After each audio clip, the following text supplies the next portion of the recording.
Well, maybe that might have something to do with it. Maybe. Oh no, never mind. Well, you were right. You're right. It was what he wrote there. That one sentence. Oh,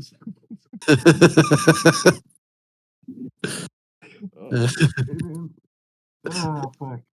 That's too good. That is too good. Wow. uh that's NQ printed 7 ticks of fingerprints down there. But he's stealing Timmy's MO. The top tick Mo? Yeah. All right, guys. I'm gonna call it the day. Up very little in the top step. Took a stop out in crude. But overall, it's still up for the day. Decent. Oh, the Dow hit my. Oh no, never mind. It didn't. All right, guys. I will talk to you guys later. I'm gonna hop off. Peace. Bye bye. Ooh, he had a baby. Take it easy, homie.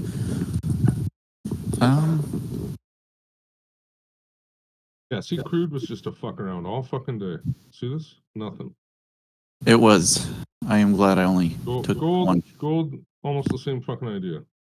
Just a fuck around all fucking day.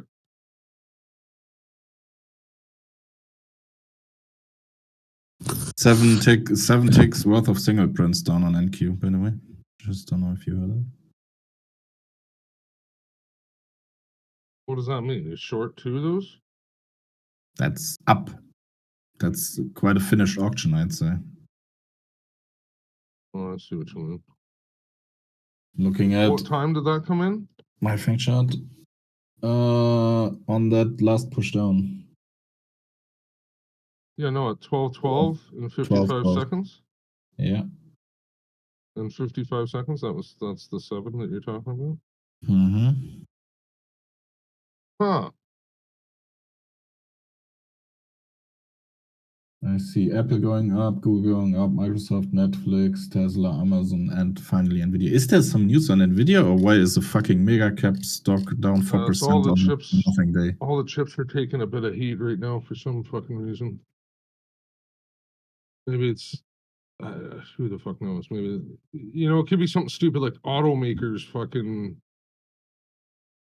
put more demand, which in turn gives them a illusion of not enough supply in a sense. So that's like, ooh, it's like they're like, oh, we're not doing it as good as we could. It's stupid.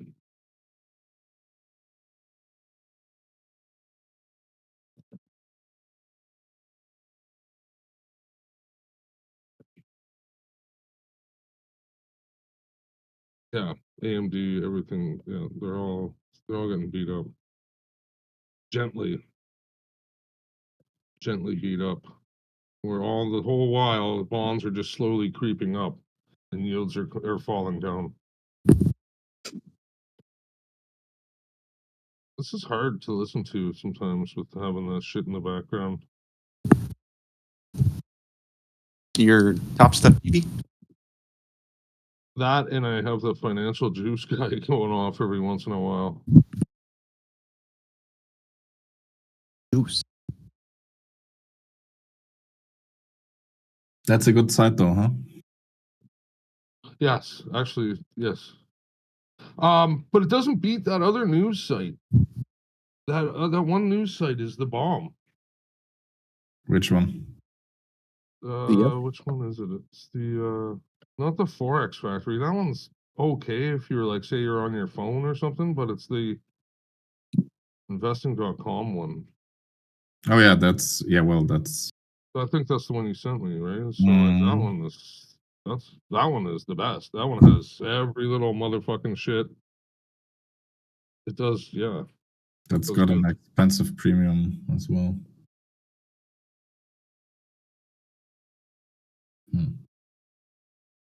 Like to pay for it? You're saying it would cost a lot to pay for it? Yeah, investing.com has a premium subscription as well. Oh, I see what you, yeah, how much is that though? Like, I don't even know if Uh, it's worth it. Like, that's like that FinViz. I don't know. I knew a guy that I used to work with. He was swore up and down to get the premium FinViz and all the rest. And I was like, I don't know. I don't need the full thing. I can do everything I need to do for free. What do you think it has to do? Like, you think it's better?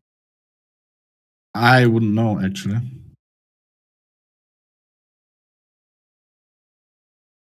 Guess we could look into it. Let's just free sign up. And Q just made new lows.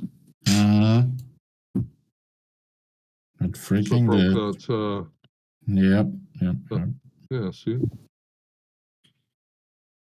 Because of Nvidia.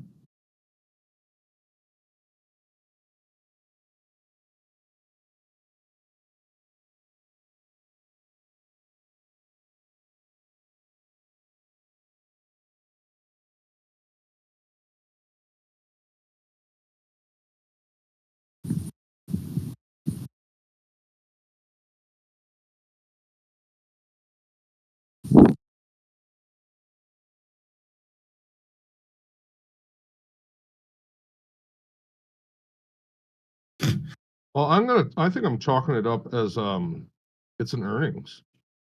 Like, why for me, I think the markets have been funny. Fat Cat's had the best, run of the, well, I guess the year is young, but still, he's had a pretty good run here.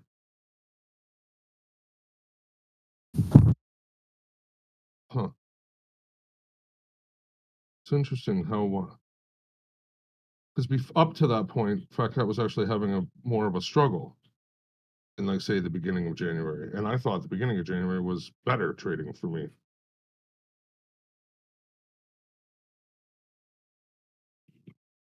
Ooh. I will be back in a little bit. I need to go use the little man's room.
Oh, the news on oil. Oh, Jesus. Yep. Did you not get it? Nah, I didn't get it. What's the news? Something to do with Hamas and Qatar. Same old, same Same old, same old. old.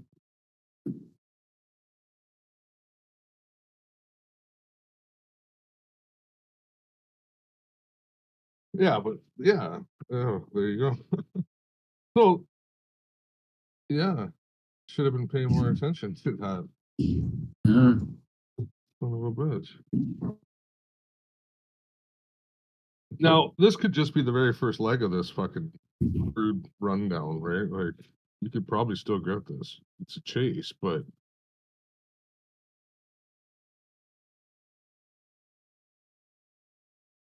why would this rundown be any different than any of the other rundowns? 60 True. ticks. It is responding a little funny right now. Like, usually it doesn't give any kickback like this. Usually it just goes dick, dick, dick, dick, boom, and it keeps getting it, like, does some bullshit where you. So now you've been stopped out probably because you needed to keep this real fucking nice and tight, like. Wait, what was the news? Was it like a ceasefire type of deal? No, something? some sort of Wasn't there also some ADP? negotiations. Oh, Hamas more response to negative. negotiations is positive.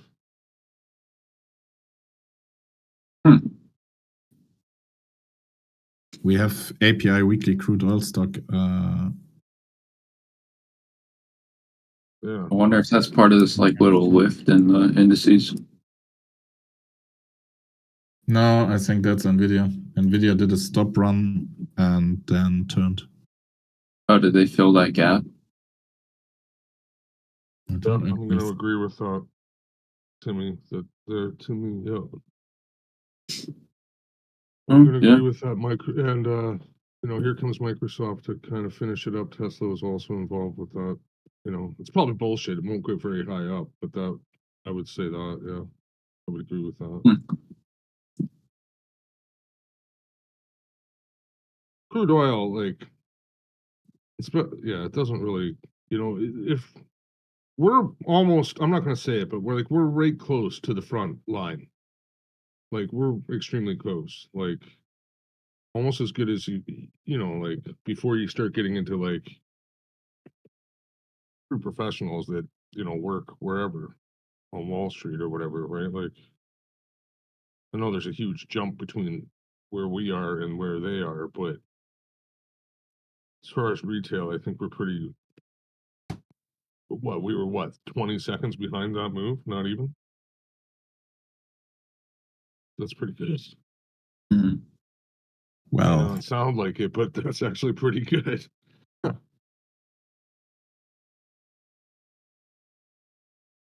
Yeah, realistically, you wanted to get in right there at 25 after. See that little break in the wall? Right there, like say 37. That's the spot you want to be at.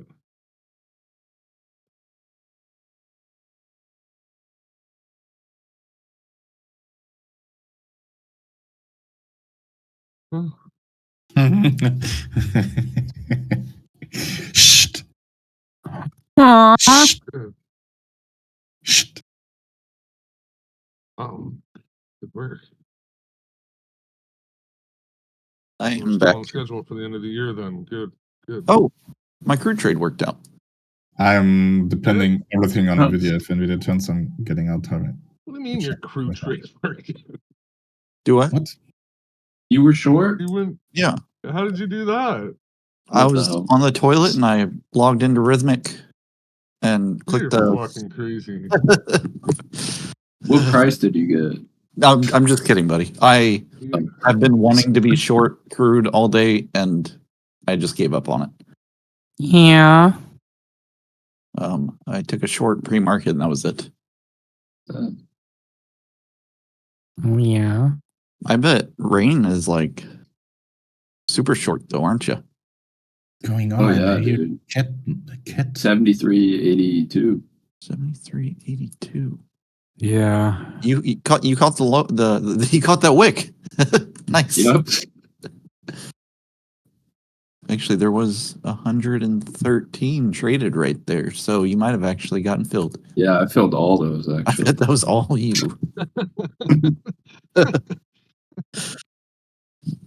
That was the entire limit. Mhm. Yeah. Where the liquidity? I was all of the ask.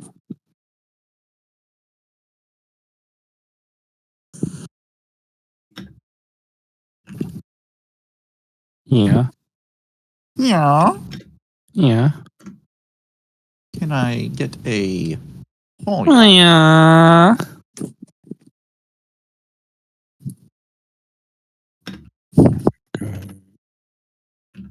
I'm pulling up BIIB now, Biogen. Oh. Oh, jeez. I wish everyone could hear this meowing in the background. Sorry, you. I have swear we to, just heard that. What? That was a cat meowing, or was that you? No, there's a cat in the background meowing. Oh, we heard that, or at least I did. no, Oh. that was numbers doing what you heard. Yeah, I thought it was being weird. Yeah, that was numbers. But I'm sure there's also a cat, but we didn't hear the cat. Yeah, the cat is meowing incessantly. Yeah. It's a horny ass Yeah, I cat. just thought you had a really loud cat.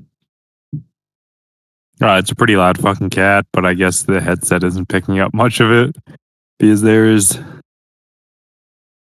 Has anybody been trading this wild McDonald's news? Yeah. Diabetes? No, the news is pretty big. They have a new cheeseburger. Oh, really? Actually, you know what's really funny? You know what's really funny? I actually here. Hold on a second. Like, and this means I didn't pull it into my like. Have you actually been tracking the burger news? I actually. Well, whatever. That's funny. Like you had that screenshot already, or what? That's today. That's right now. That's 1 minute. Oh, Yeah. guys, First guys, section. sorry, I have to intervene since I've got a lot of Americans here. The onion smash burger. What do you think about it? We In my don't eyes, have that. what? Nope. No, that is. We do not have the Caramelized onions on this. Oh, they're great. Onion smash burger. Pretty simple. You can do it with sauce. You don't need it though. Just a patty, very thinly sliced onions on top of it. Smash it down, salt it, pepper it. Yeah, they're Do a great. Maillard reaction. Sorry. I thought you were saying like McDonald's burger, like an onion. Okay. No, that sounds good. That does sound That's the good. only way a burger should be cooked as a smash burger, unless you're grinding the meat yourself. Standard hamburger meat is absolutely repulsive. If you're grinding it yourself, cook it however you want. But store-bought ground beef, you're not going to catch me cooking that to a medium rare. It's you don't even. Yeah, well, we don't have that problem here in Germany. Where I buy my meat, it's what's it called? A butcher. Butcher quality Butcher. butcher. Yep, a butch boy. So wait, there is no other meat. Yeah, Like, there is. Oh, there is. We go to Okay. the It's butcher. much cheaper. So in the supermarket, I would only buy meat that's labeled with bio. We have labels on it that determine if they are grass fed and so on. Yeah, I know that not all labels are the same numbers. Some are problematic. We Yeah, have those I mean, labels too. They just don't Isn't- mean anything. isn't the labeling in no. Germany? Yeah, the labeling in Germany is for human consumption, and then there's for refugee consumption, right? Oh. Jesus. Jesus Christ. Sure. If you go by some politician, it for sure is. No, but we have actually we have good labels that you can buy off supermarket meat. That is good, but other than that, I typically buy my meat from the butcher. Yeah, it's any ground beef. I'm usually the one grinding it, or I go to my butcher and say, "Hey." Actually, I will say though, Whole Foods in the U.S. is a good option because I've had that conversation with the people that work behind the counter, and all the ground beef in Whole Foods stores, if it's actually at the counter and you ask for it, they take the trimmings every day from chuck, eye of round, and maybe they'll throw in some sirloin if there's trimmings from sirloin as well. Grind it up, and that's the store-bought ground beef. So if I had to purchase ground beef from anywhere, it will be Whole Foods, because I at least know that it's coming from it's ground from an actual cow versus it being standard factory, and I don't even know from what part of the cow it's coming. And also contamination, cross-contamination from factory farms is not appealing. So there goes smash burgers, but I see far too many people go purchase a regular store-bought ground beef, and it's, I want a nice medium rare or juicy burger. It's Yeah, no, you can't do that. smash burgers also texturally are better. They are If you- awesome. Yeah, if you want something medium rare or rare, have a piece of steak. I'm sorry. Yeah, Don't I have was that gonna as a say, burger. Smash burgers would be quite difficult to go medium or medium rare on those.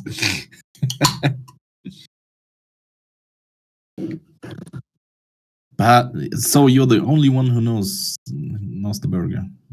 Am I getting that right? There are a bunch of restaurants which do that with onions and burger, but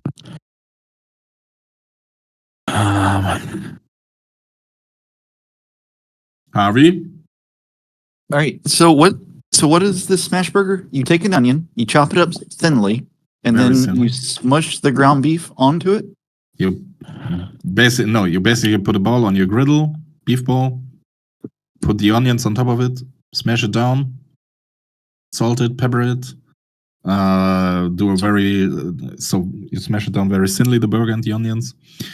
You look for depending on temperature, from a minute to 2 minutes max, I guess. So you get a fine crust. Flip it, put cheese on it. You can go, if you want, you can go 2 patties. And then you're done, basically. You can put the burger bun on top. So you toast your burger bun. You can put the burger bun on top of the onions. So the steam of the onions gets infused with the bun. I haven't done that, to be honest. I don't think it's I necessary. mean, if I usually keep some caramelized onions in my fridge for a few days, especially whenever I do meal preps, and usually have onions, and then I'll caramelize a bunch, keep them in the fridge. Caramelized onions on a smash burger, fantastic. How thinly do you smash it? Paper thin. Oh shit! I'll send an example. My friend that owns an ice cream store does smash burgers on weekends. It's but it won't Numbers be all I thick can- and juicy. To be honest, I wasn't expecting paper thin. Really? Yeah. Huh. Yeah, paper thin. Numbers for the onions, I Ew, can this also is not good. recommend balsamic reduction. Well, yeah, actual balsamic is fantastic versus standard store bought. That's Yes, even. I know. I was about to say that's thicker than to what I'm accustomed. It Did is. any of you wait? Did any of you hear that meow? No. Ah, Did she see the burgers? no. Well, she can't see the burgers. I'm on my headset. Yeah, that's like super thin.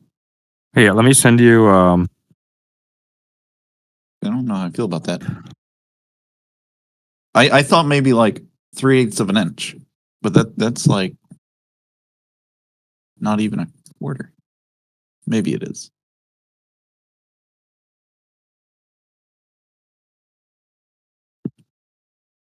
I'll try it. I will try it for you guys, but I do like my thick and juicy burgers. Oh, those Yeah. are great as well, don't get me wrong. For sure.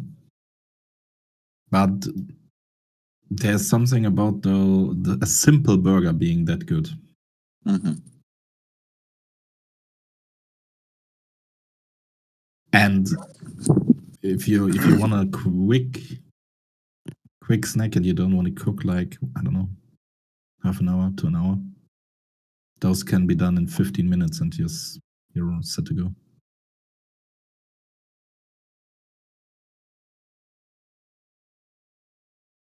Here you go.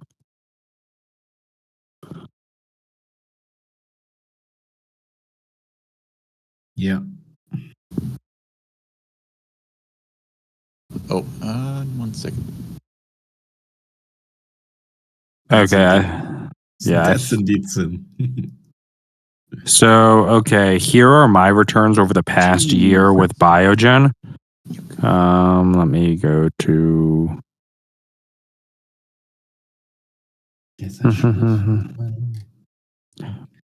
Yeah, over the past 1 year, Biogen has returned. What is the 1 year performance? It's down about 14%. I would have been up. Let me look through decent traders. I would have been up 69% with a 9% drawdown. 69, lucky number.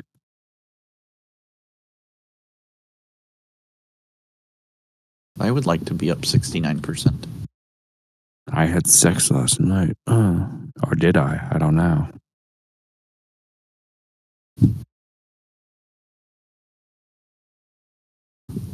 I hate to admit this, but this headset is growing on me.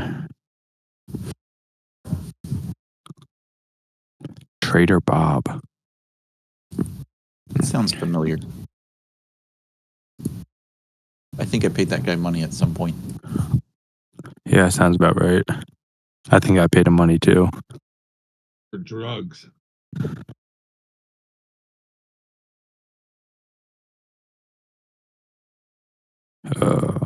Holy fuck, come on. My orders for 6B were barely missed. 2602 and then 2604. I have pending orders. Fuck me.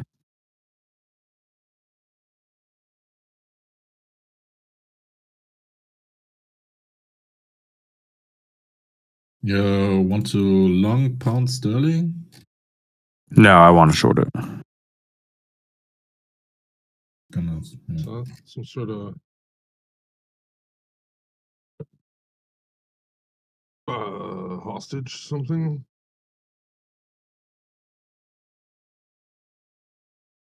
Some sort of hostage deal. I don't know. Maybe. Oh, what did pound sterling actually do when they announced that Charles has cancer? That would be interesting. Charles has cancer. Did it do anything? Yeah, it dumped it. Well, actually, no. Sorry, never mind. Well, yeah, it dumped yesterday during well before ISM, around what, Monday at 5 a.m. Eastern Standard Time. The market really started to dump. It moved from 2607. That's why I'm looking for a short. That was the previous consolidation from Sunday night into beginning of Monday's London open session. Your mills were roughly the lows, and then price broke down pretty aggressively from there. It's kind of interesting, that the price is going up on them. That's funny. Press releases the royal family. Statement from Buckingham Palace. Yeah, there's no actual timestamp other than 29th. Yeah.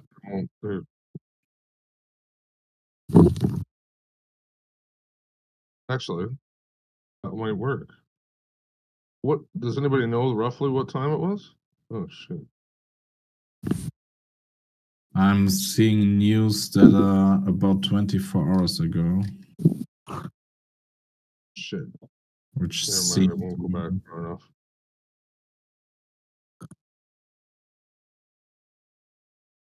It would have to go pro, right?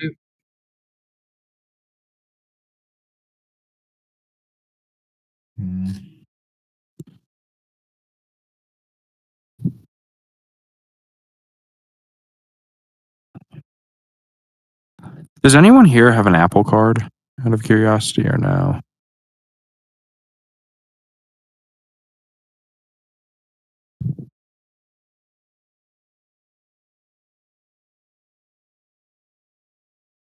Wait, what'd you say? Does anyone here have an Apple credit card or no? Oh no, I don't. Nope.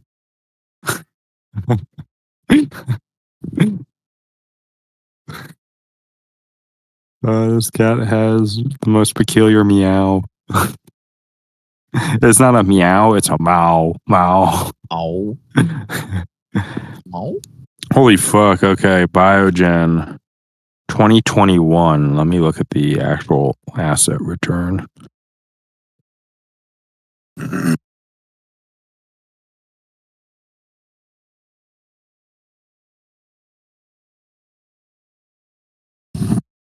ever think about like taking your foot off the cat? Maybe he'll stop meowing. Yeah, I'm not an animal abuser. Sorry to disappoint you, Harvey. You don't beat up the pussy? Ha! No, it beats me up.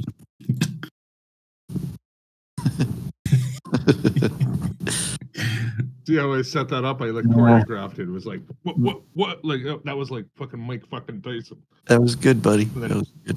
jump, spin, body, boom. Oh, this is fucking absurd. Okay, Sorry. Biogen. Sorry, continue. And then I have a Everyone start trading breakouts and trend momentum. Biogen in 2021 was flat on the year, slightly negative. On Biogen, I would have been looking at about what are the most realistic results? About 287% with a 8.88% drawdown with no leverage on Biogen.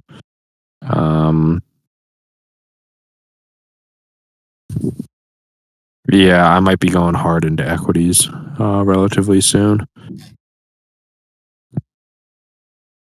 Actually, wait, shit, my cash value is 1.25. Okay. So my drawdown would be slightly larger.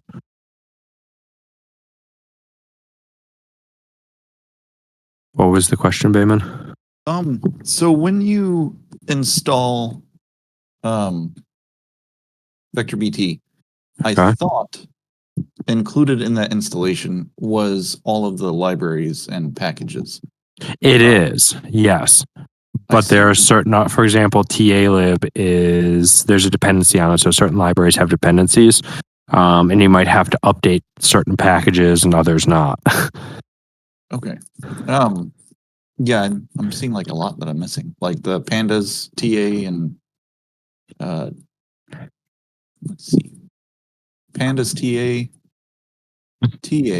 and technical. I don't know what technical is, but something to do with indicators. Yeah. I mean, you don't necessarily need all of them, depending on the library you're using. You could use TAlib primarily. You could use Pandas, TA, a bunch of the others, and you can work around it. And there's examples. I believe his super trend example goes through each and every one of the libraries and shows you the efficiency increase with each library being used. Mm-hmm. Yeah, I know. I just thought for some reason I thought it just automatically installed with it. Yeah. And none of them did. Which is fine. I can fix that kind of easy, but I wasn't sure if I messed up the installation process somehow. No. For example, I'm running Python 3.11.5. You're running right now. 3.115? 3.115, so Python 11.5. For pandas and like technical, is that stuff I can just install through pip, or is that going to be a pain in the ass? Like, I would, if it's a different version that you would prefer, you would have to uninstall it and then reinstall it and specify the version. but I don't think I have it installed, is what I'm saying. You can check the version which you have installed, and if there's nothing there, it will come back as no library. That is a great idea. Thank you. You're welcome. Oh, Danny Trades sent me a friend request. Who's Danny Trades? I paid him money too. He's a boss trader. Oh, geez, wow. Trader.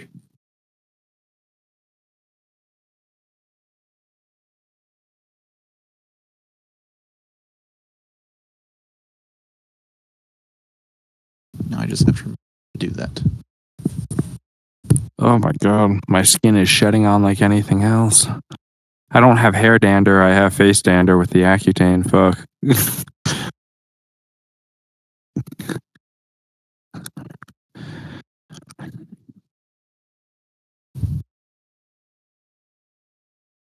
Where he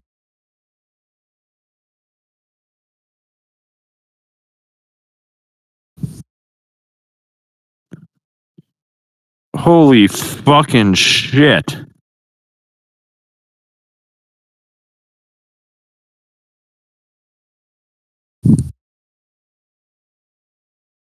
I just assumed I'd be using portfolio margin for equities or a half of standard portfolio margin.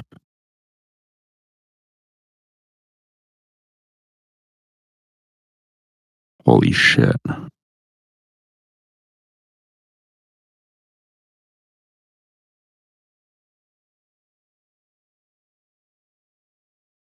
This is disgusting.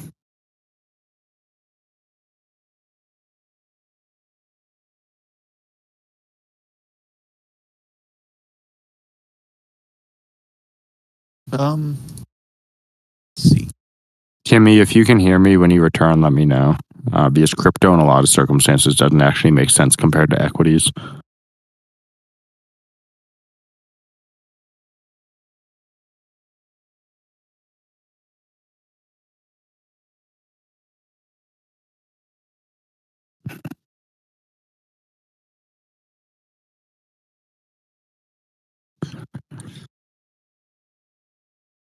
Here you go.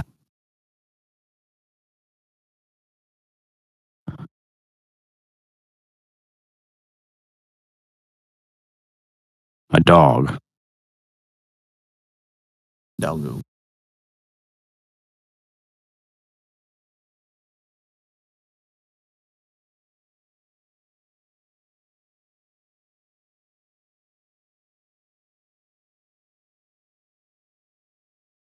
Oh god.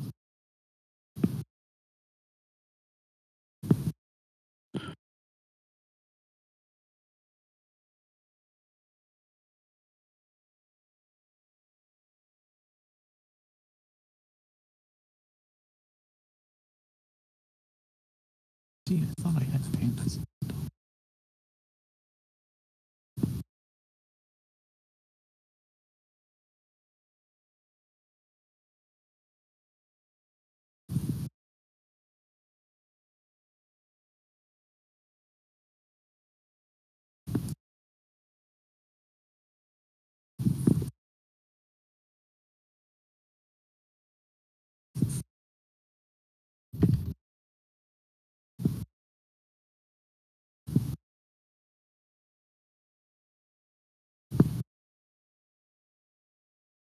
So it's pip list, right? Like that was You listed. you can do pip list. Are you using ChatGPT at all or no? Because if you're not, I would recommend that. A little bit. It's actually a great idea.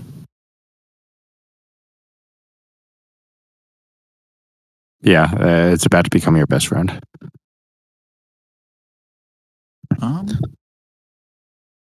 Holy shit! If that.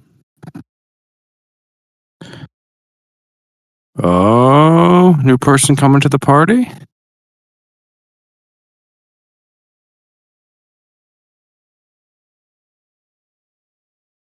So, holy fuck, I guess I'm going to be using portfolio margin.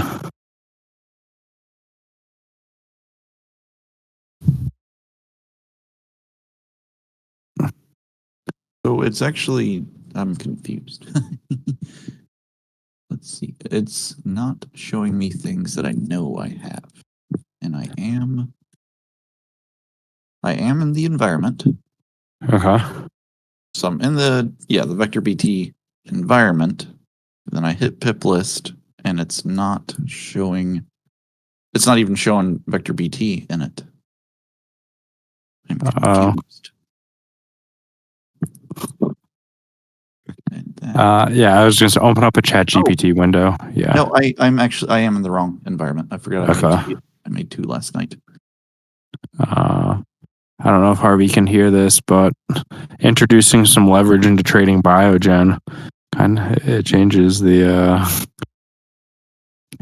dynamics a fair bit. Yeah, I was looking at the Biogen chart. I don't like that chart. I'd like to find something else, but different. Well, I know, but I'm saying because of the price movements and when there's volatility, and then outside of that, there's consolidation. So let's say I'm only looking to take a trade when price is up 1% or down 1%. Then in that scenario, I would take 26 trades over the course of a year. And I'm using portfolio margin. Not all of it, but a 4-to-1 for portfolio margin. And with 4-to-1 leverage, the drawdown sounds painful at 37%. But the returns are over 8,000.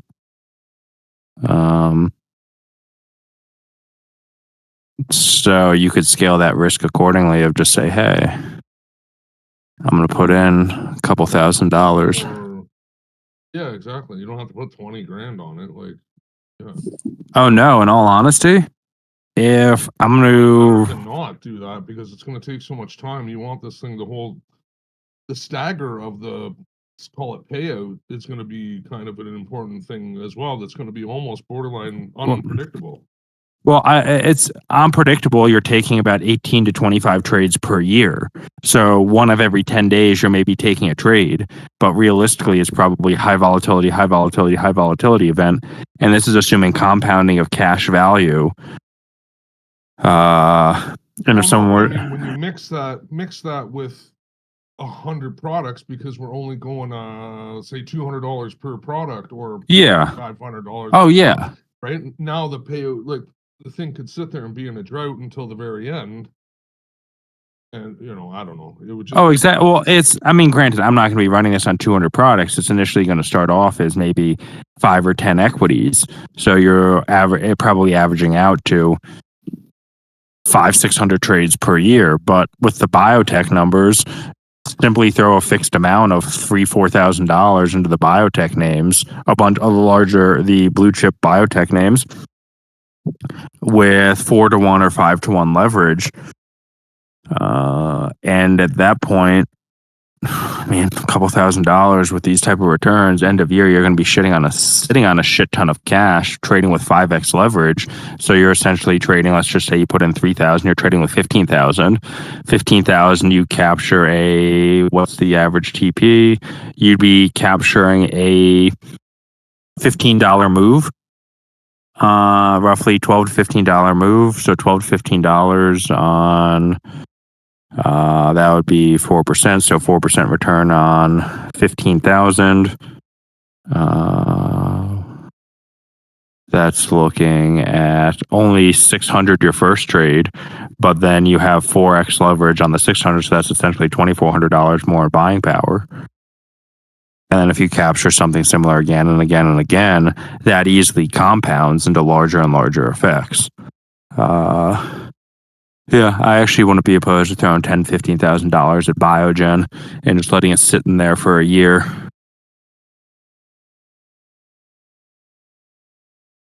Yeah, split some wood.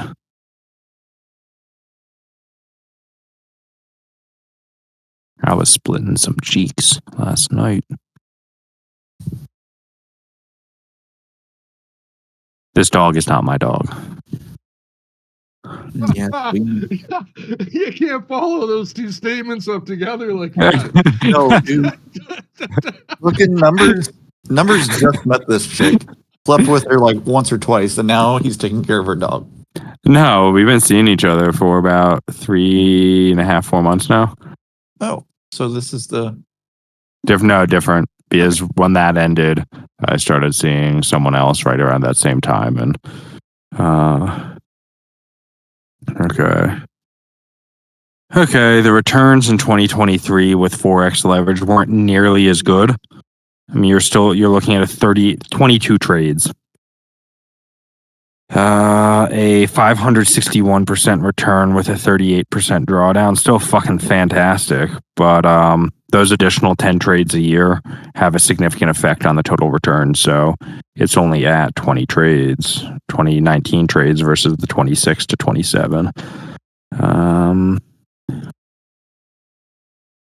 Let's look at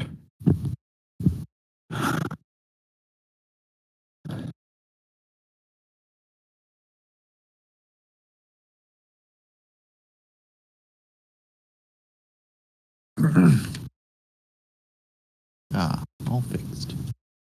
I think I'll probably start cycling in 30 minutes or something.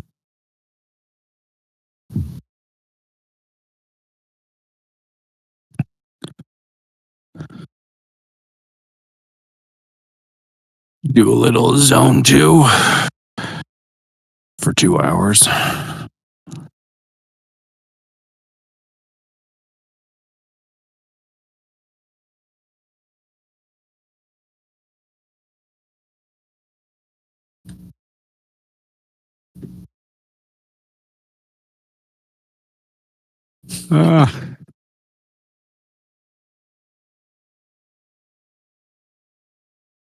It'll.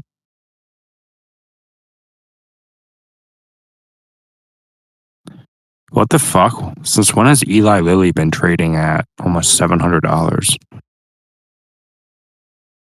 Oh, let's take a low volatility stock. I'm kind of curious. Let's do J&J.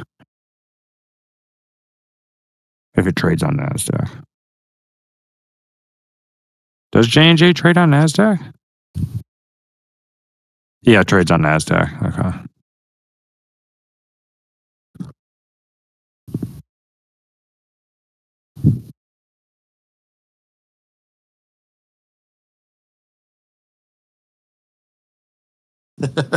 You really have been. You really have been just like running this, just getting really worked up. Well, yeah, because in the next... What's going on with the US dollar right now?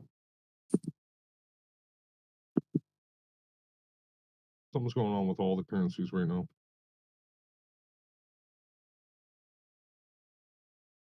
Like on a smaller time frame, or Sure.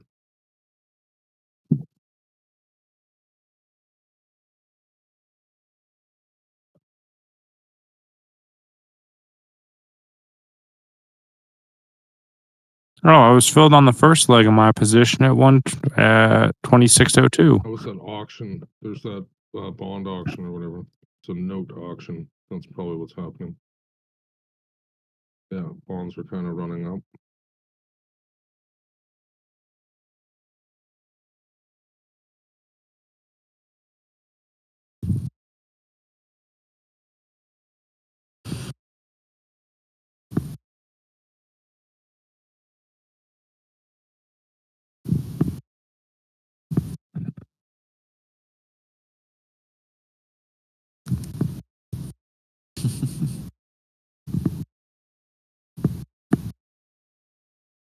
This looks like higher pricing for everything, but hard to know. Oh, shit. Ugh. Oh, God damn it. Fuck. I forgot to size my position accordingly on currency futures. Fuck. Shit. I don't know if I want to get behind this. It's not my favorite move. Yeah, my risk is pretty tight anyhow, so I'm not too concerned.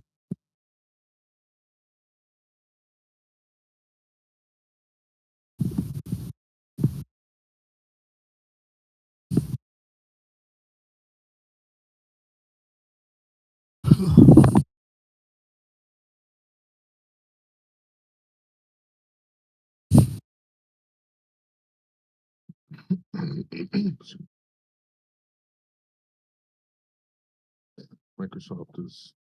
Holy fuck, I'm about to squirt. But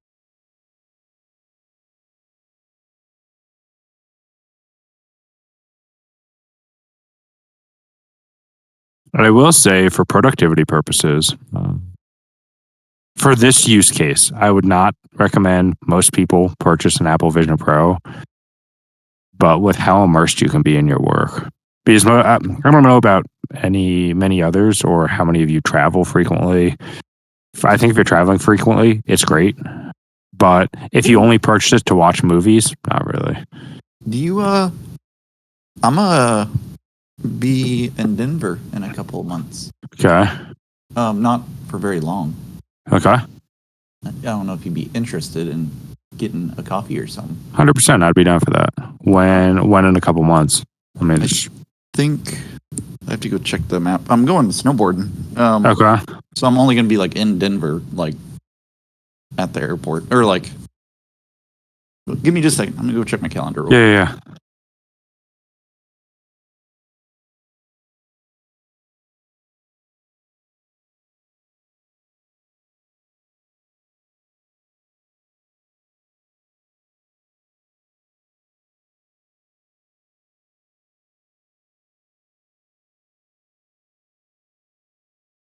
Okay, in 2020, the returns on Biogen,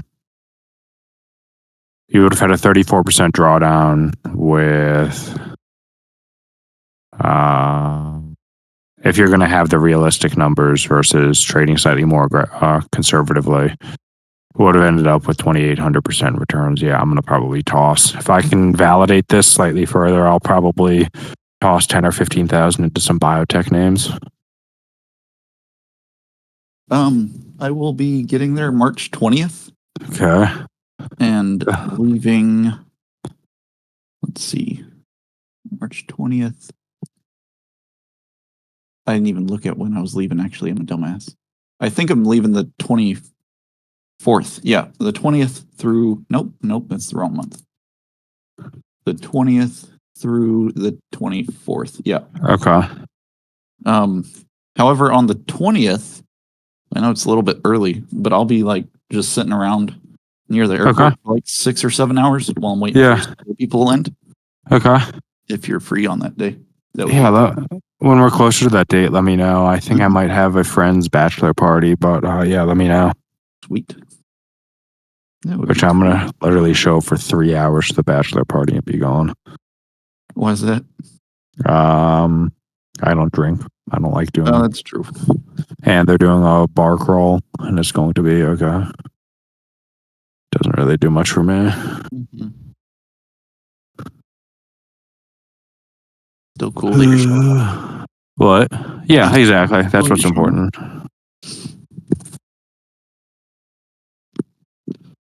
Trade.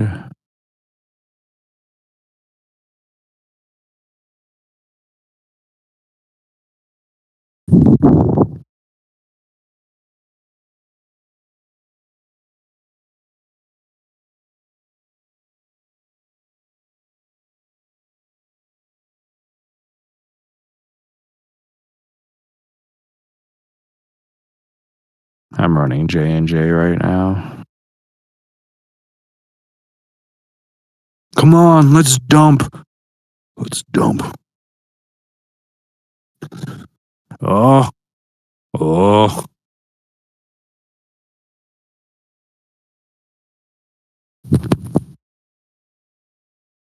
Okay, back to work. Oh, let's see.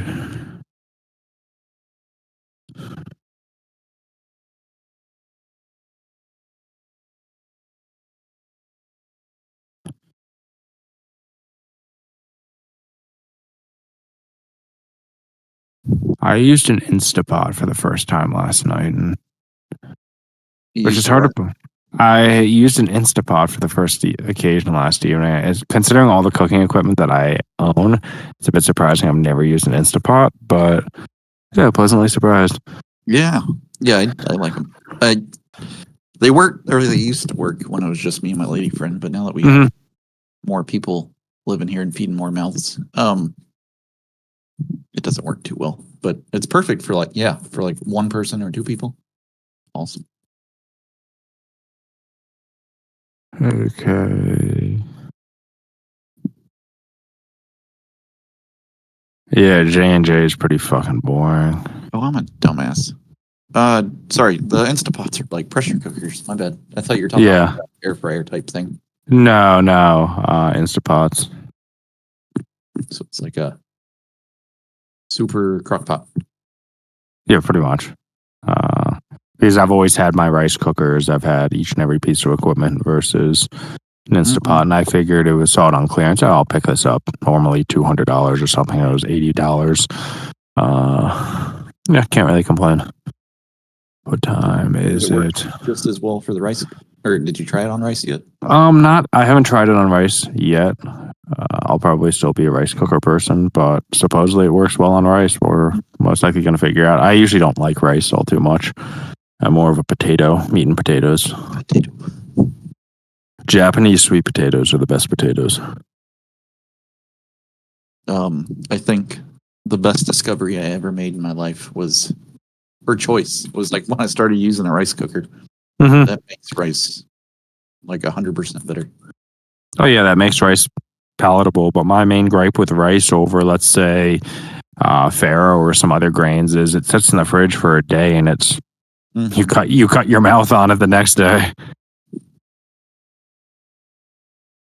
Japanese sweet potato. These are purple. What kind of rice? I use jasmine rice, and I don't seem to have a problem. Maybe I cook it with too much water. Potentially that can help. But Bayman, the Japanese sweet potatoes they are white. So they are sweeter than a sweet potato.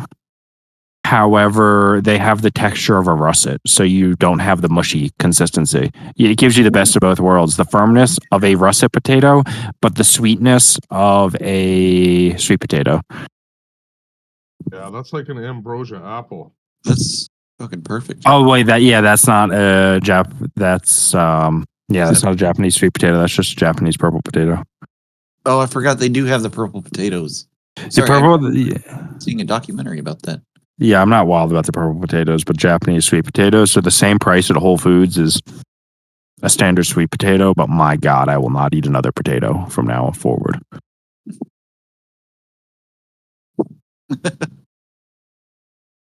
How easy it is to meal prep. I toss potatoes in the microwave or oven, whichever, if I'm short on time, cook them through, cut them open, or not even cut them open, cut them in half, put them through a ricer, and pretty much make mashed potatoes. Keep those in the fridge for the majority of the week. And then I have easy carb sources. And it's cheap. Whole Foods, they're usually $1.99 a pound.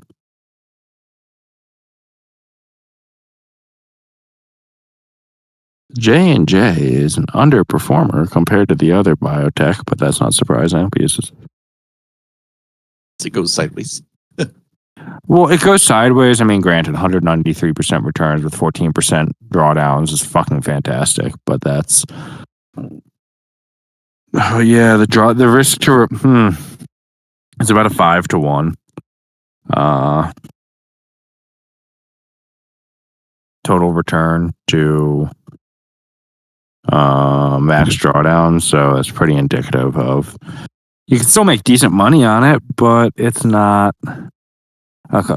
This is so high up your capital. Not necessarily, but you're looking at a 5-to-1 reward to risk at end of year with the drawdown to total return. And if you're trading biotech and have that type of risk involved, I don't think it's really worthwhile. I want to see greater, so I'm trying to think of maybe give Eli Lilly a try.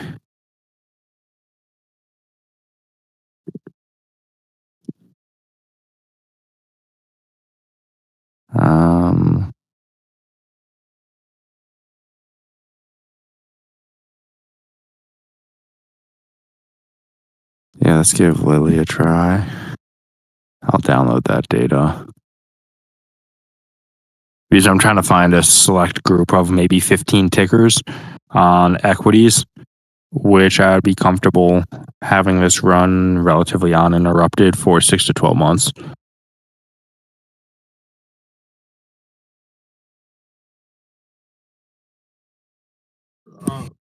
Um,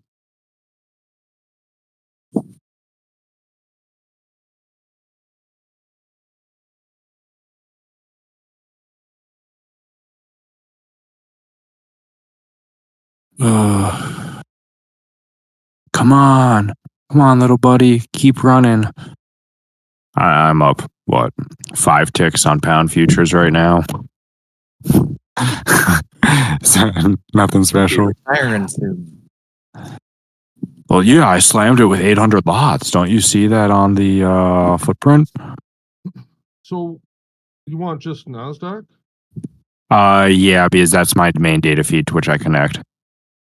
And like, what kind of, like, what size of company were you thinking? Large cap. I need liquidity so that it's not hard to. I don't want anything to be hard to borrow. Hard to borrow completely changes the metrics of a strategy that's then only long. Only long works pretty damn well. But I don't want to be in a position where I'm then restricted to only longs. You say you want like a biotech, right? Yeah. Well, I'm not opposed anything that has decent volatility, but I need usually at least 5 to 10 million shares No, traded a but day. if you're gonna stay in the healthcare, you might as well just stay in the like. It makes things easy. You don't have to, once you get into the finance and the industrials, the real estate, it's like a whole nother nuance.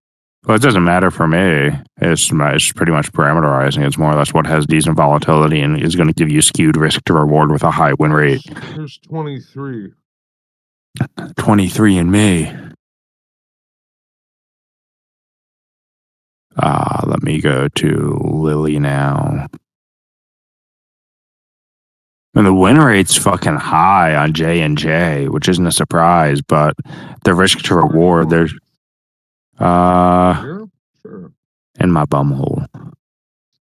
Bang bang. Here you go. I don't know. Thank you. I can export it if you wanted me, so you don't have to rewrite it. Oh no, that's fine. That's the top list of the screen. I can give you the whole screen if you want.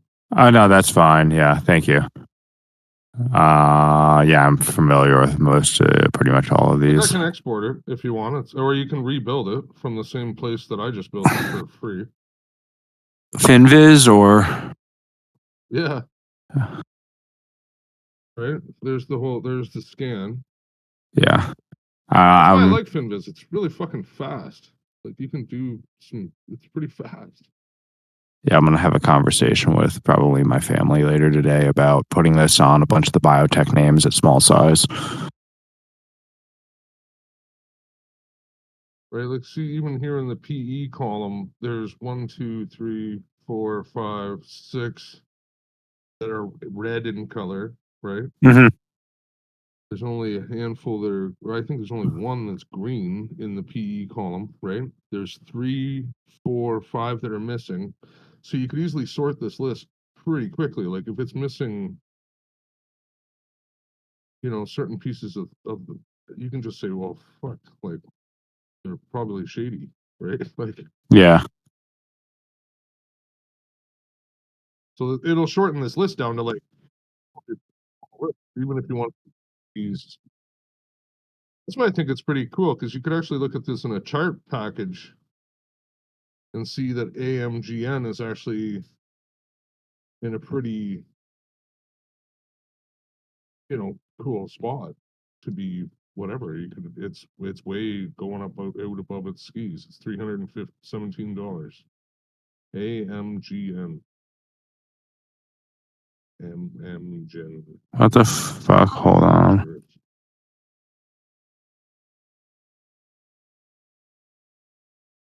What the actual fuck? Hold on. Why do I have 90? Cool looking charts here, right? Yeah, why do I fucking have this many days removed from my data? 92 fucking days removed. Hey, look at my filter. But even Moderna has, I don't know, it's up to you, I guess. Does it, like Moderna is like, it seems like this is running it's pretty much in the limelight. It's running a pattern here if you look at the Moderna chart, kind of looks like something.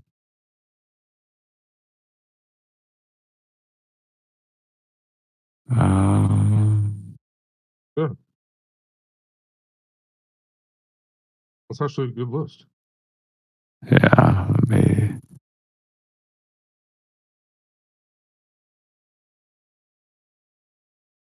I might need to send Data Bento a message because I should not have 96 fucking days removed from this data set.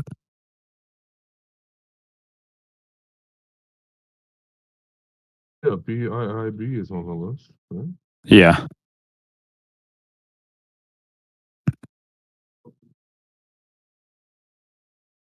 Okay.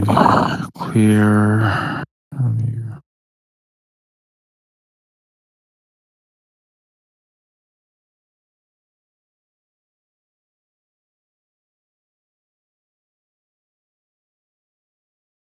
Yeah, even with the days removed, Eli Lilly is returning about 762% with a 21% drawdown. So that implies I'm actually able to correct those bad days of data. Returns might be looking significantly larger.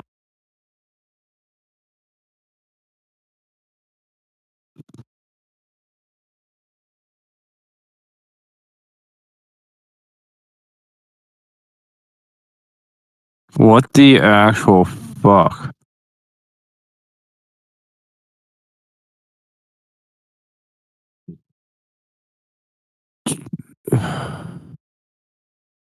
No.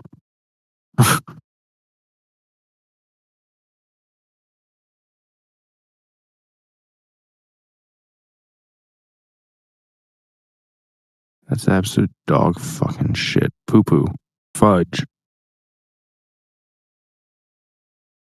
Let's try this again.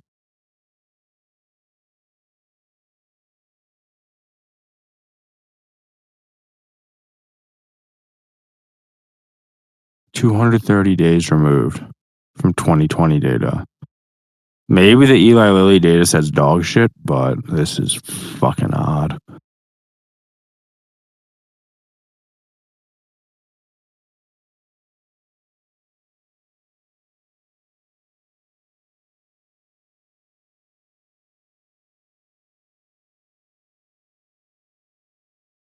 Let me look at Tesla.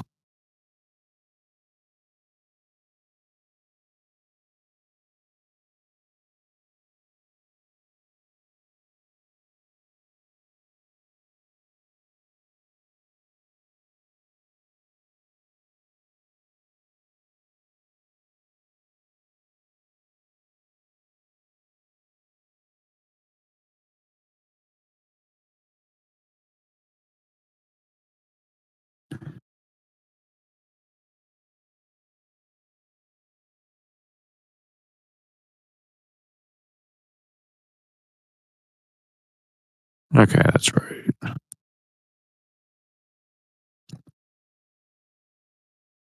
Okay. 10 ticks on pound futures.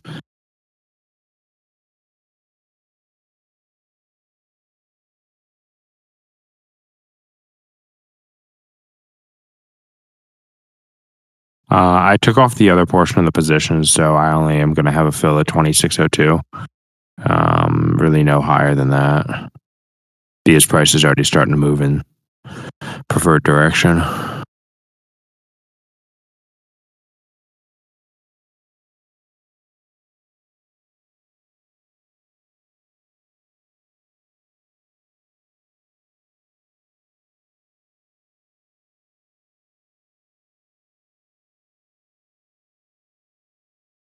Yeah, okay. The Eli Lilly data is fucking bad. I'm looking at Tesla right now. Tesla has zero dates removed. Okay. I'm gonna actually need to plot that data and see if there shouldn't be gaps in hour data, 1 hour data. That's what's odd.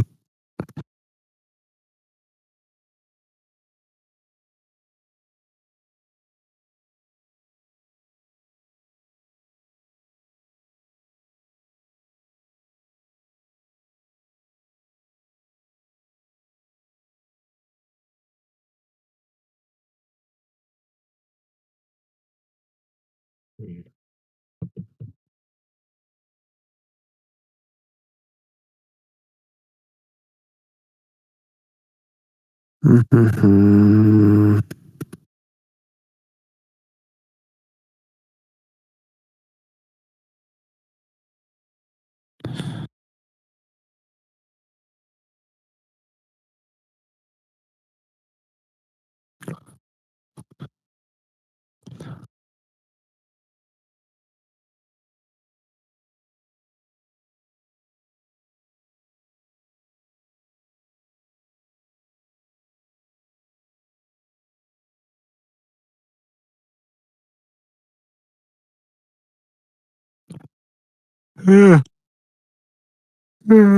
Holy fuck. Still a doggo.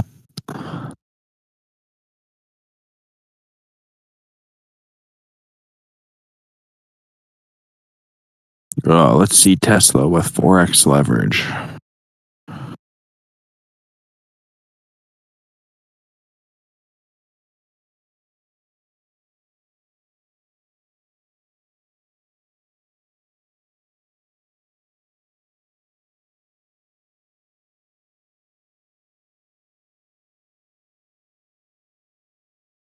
Oh, that's fucking. Oh, what the fuck?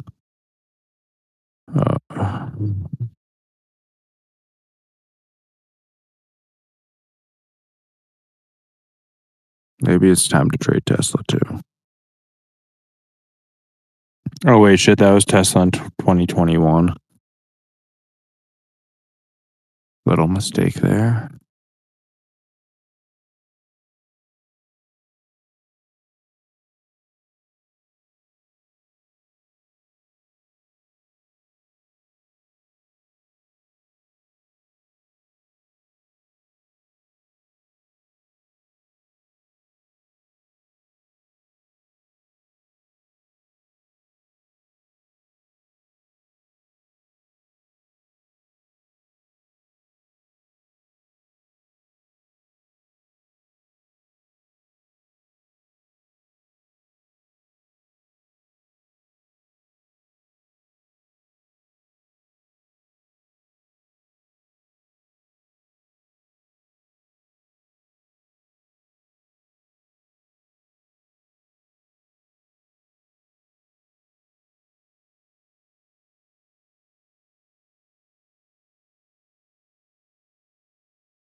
I fucking love people who say the building where I have a unit. Often on the board, people will say, "Oh, we're probably going to be putting our unit up for sale." That's fucking nice and all. And oh, if your family and friends might be interested, let us know. But they don't give you a goddamn price.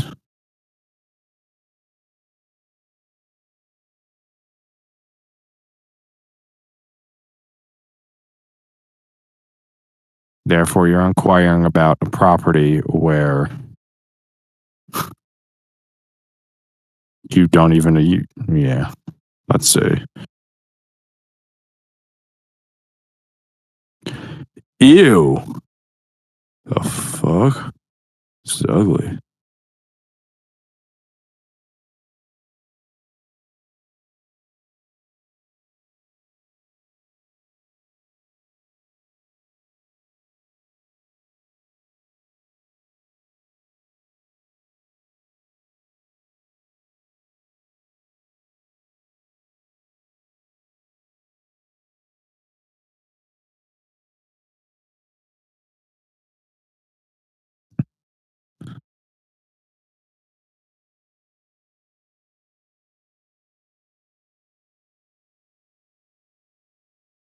Who furnishes these places? Wow.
Okay, it was only the Eli Lilly data set, which was relatively bad because Moderna is decent.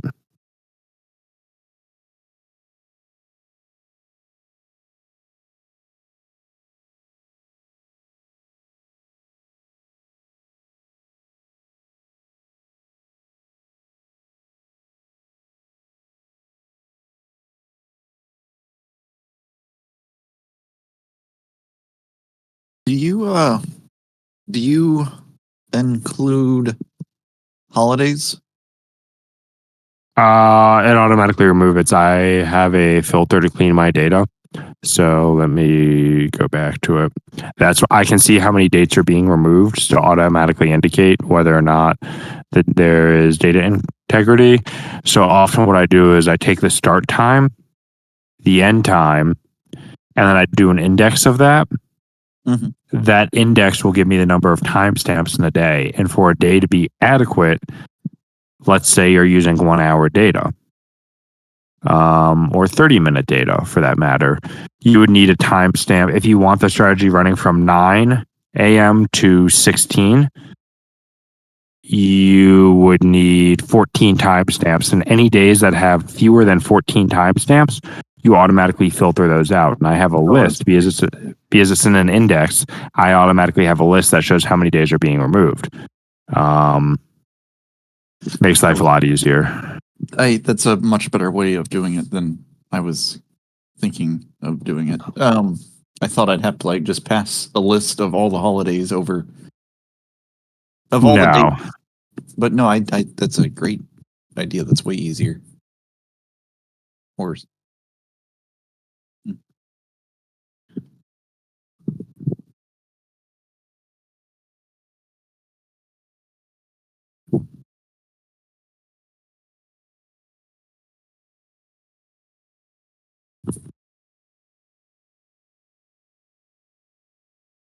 Okay, I'm going to finish up running Moderna and then probably sign off and cycle in 15 minutes. I don't even have a clock up right now on my Vision Pro. Therefore, the only frame of reference I have is the Discord chat for the time of day. Okay. Time. Oh, there we go. Thank you. 10:35. I appreciate it.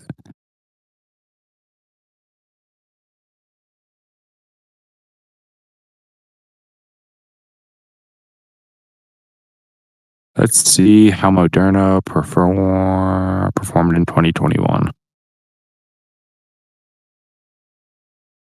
What the flippity fuck?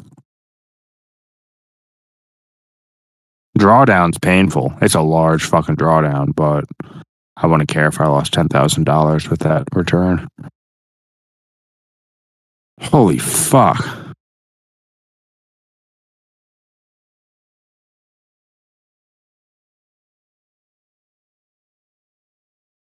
I'm going to have to validate this. I'm probably a bit later going to go through the trade entries, trade exits, and confirm visual, because that's also another mechanism, Bayman, where you said the visual component's important to you and Vector BT supports that. Mhm. If I have result, I'm seeing a 58% drawdown Oof. on Moderna, 23,000% returns. So yeah, so if you throw $20,000 into that and assume you're willing to risk 58% or $12,000, I mean the drawdown might be significantly larger. I don't know when in the year the drawdown occurs, but let me 224 to 4.5. Hold on. I'm actually going to look at the exact trades while I am on here.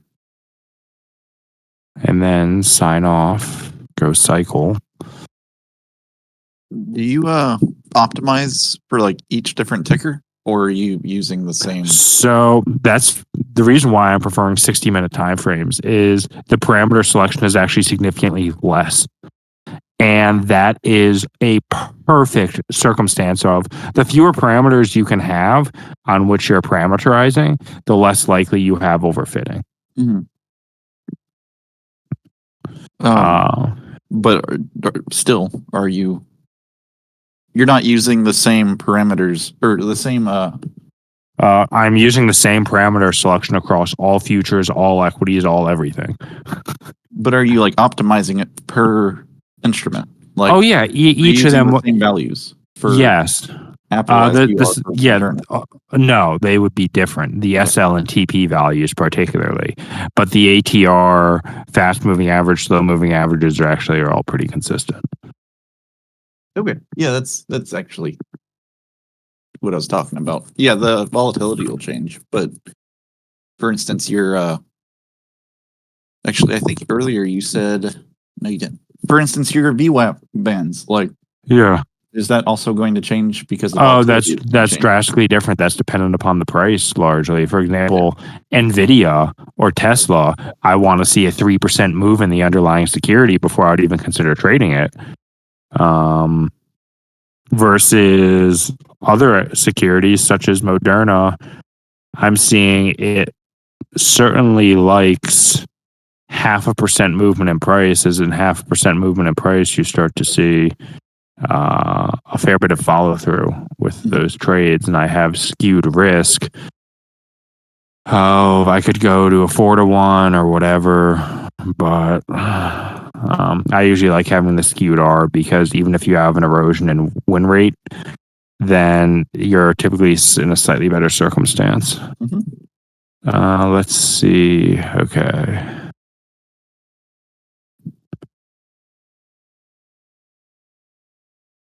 I'm going to look at the orders. I'm going to look at the trades.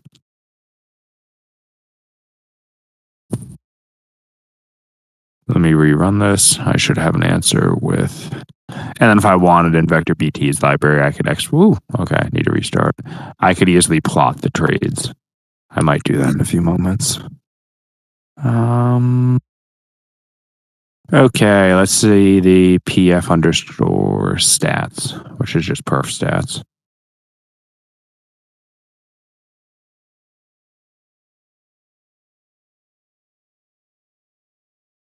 Ooh, I fucked something up.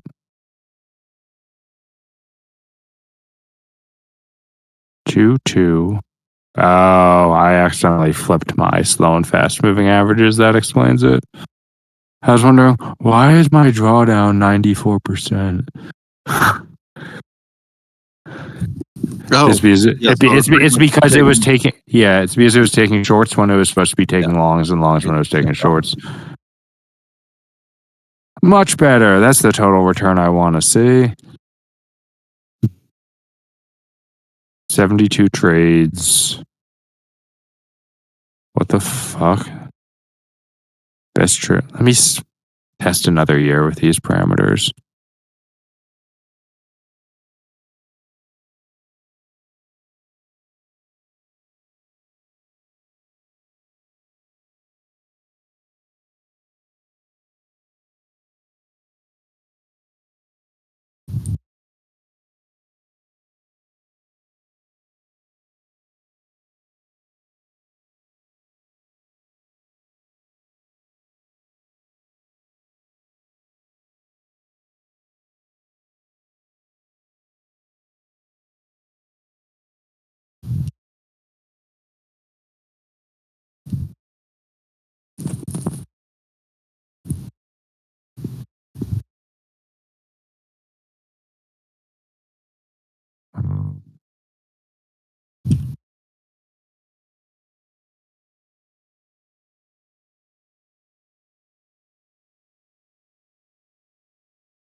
Why? Data's dog shit on 2020.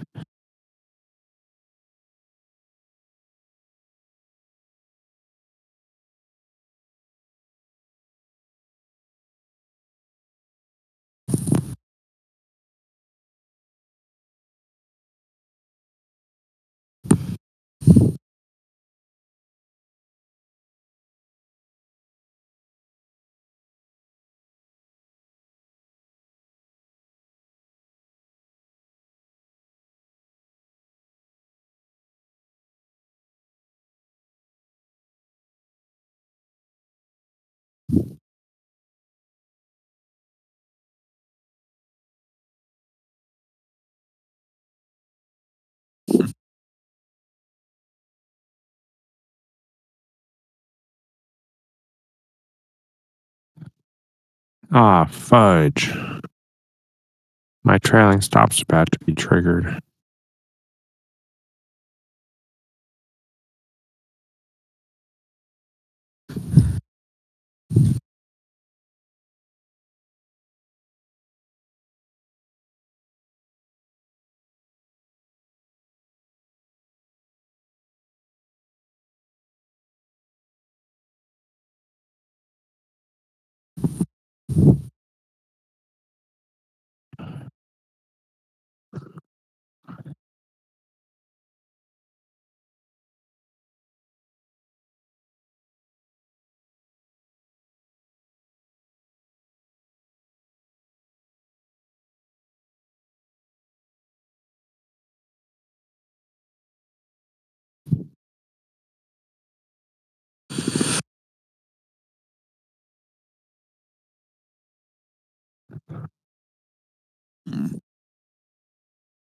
Anybody in something?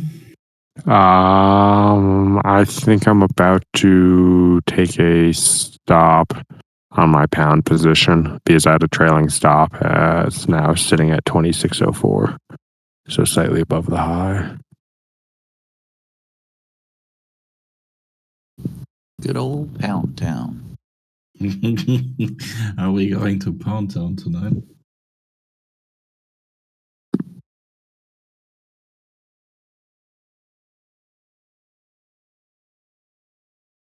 I got long crude just a couple seconds ago.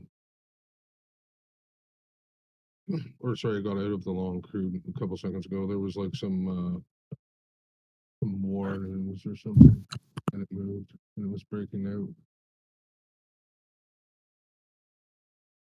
Nice. With the break even +2.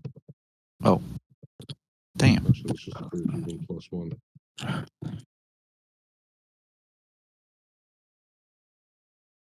Very simple. I need to shave.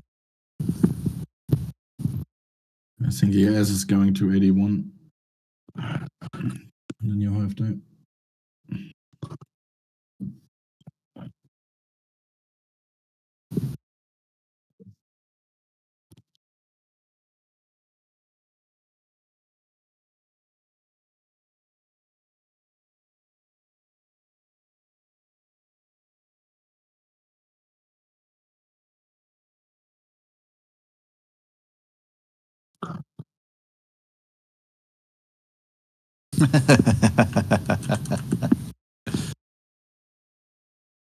Where'd it go? That's funny. Pew.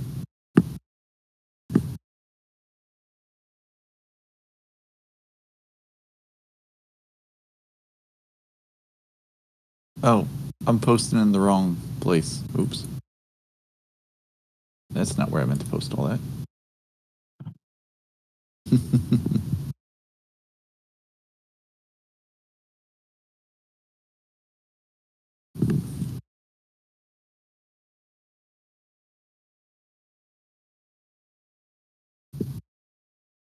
Pound Town.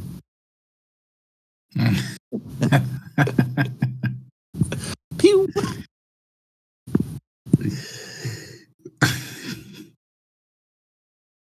She did not expect that. She's got to be so confused. He wants me very bad, or he doesn't want me very. Well,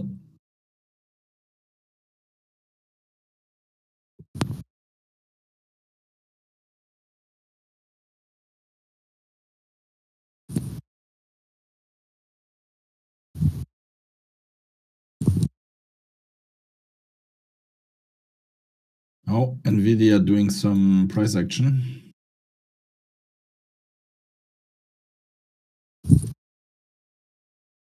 Let's see. No.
I am confused.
I don't have that posted.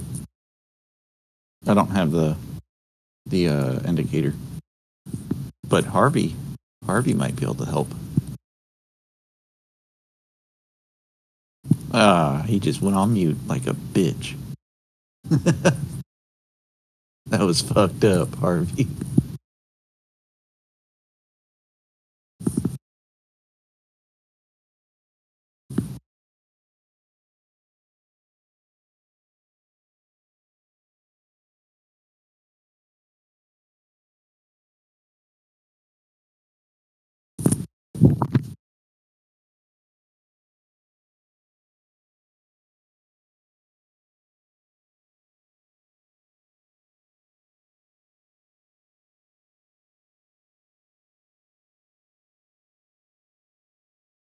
I am confused. Numbers, are you still here?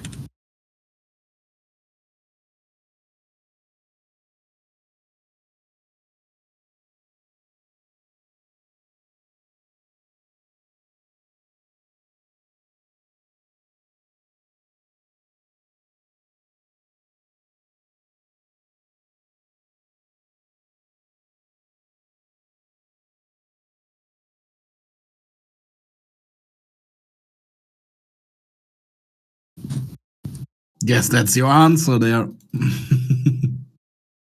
Yeah. Oh, he just left. God damn it, I finally need him. Damn it. I'll send him a quick.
Right when I needed him.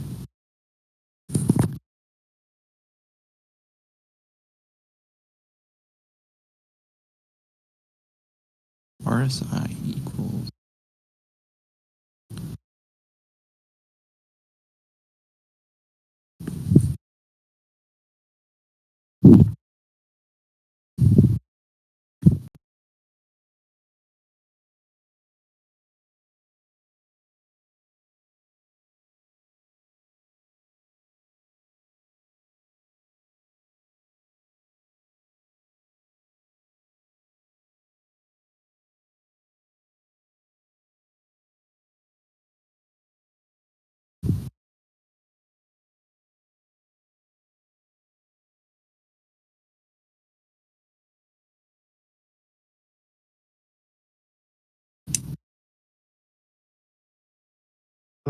What the fuck? Post it, can you get on the mic or? I don't see the problem with it. Are you just not in the settings? Like it's in the condition, right? In the settings and then the condition. And then there's a list, right? And you're probably getting Monday low, right? I just don't know if you're gonna be able to do what you want it to do. You're gonna have to build two, right? One for each, one for the low, one for the high or whatever you want to build.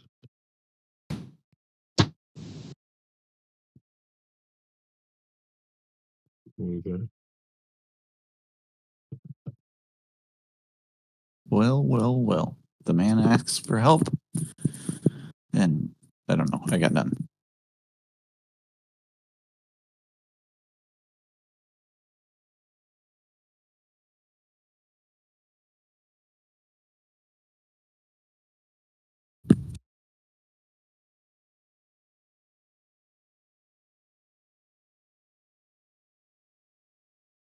Yeah, like I didn't actually push the button, but do I need to push the button? Do you want to go know when the well, what's the next major fucking thing? What's this? The previous week's high. Previous week high. In high low.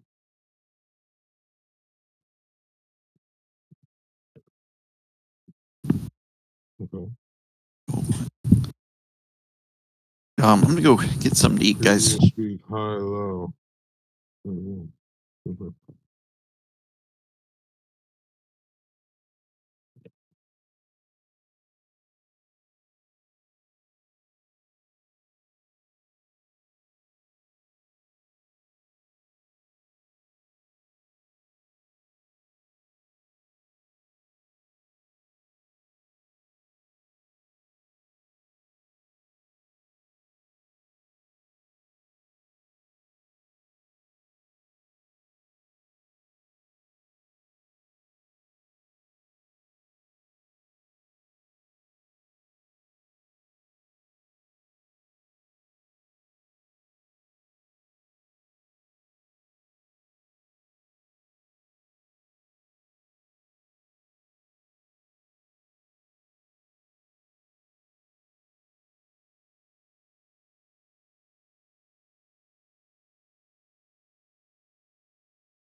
Yo.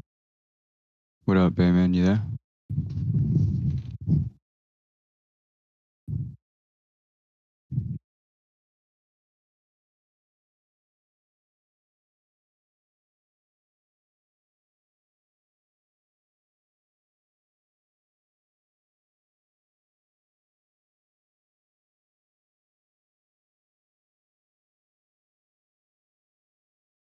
True. I was just setting things up. Okay.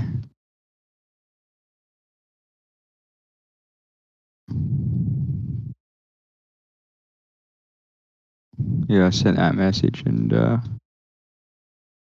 just had to set some things up around the house before Bubs wakes up.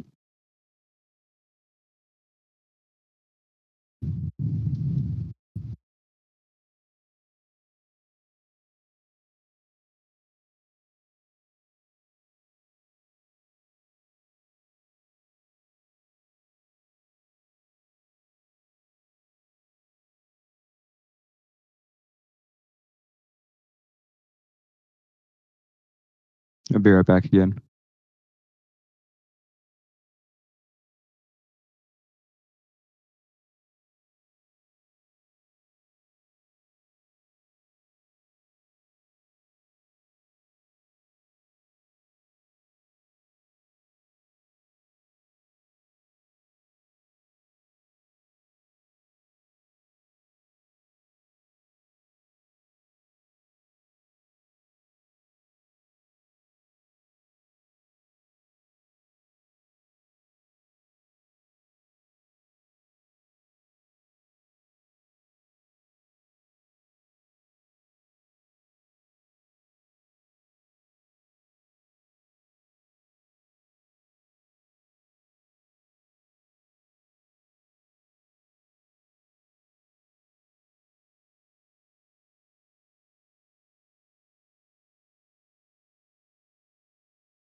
All right, I'm back.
So Microsoft just launched Office 2021. This is a huge jump from Office 2019, especially for us Excel users. So if you're already with 365 in PowerPoint, Word, and Outlook. So let's just quickly take a look at all you're getting depending on whether you're upgrading from 2016 or 2019. So Excel 2019 came with 6 new functions. So if you're jumping from 2016 to 2021, you want to check these ones out too. In Excel 2021, we have 9 new functions that are going to completely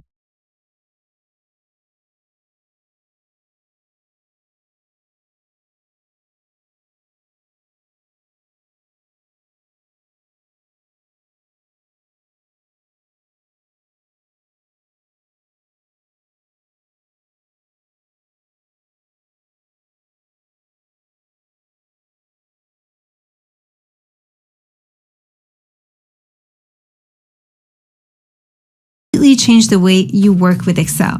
I'm quickly going to explain each of these just to give you an idea of how they work. I have detailed videos about most of these functions separately. You're going to be spending less time figuring out how to combine formulas to get your tasks done. A formula that looked like this in Excel 2019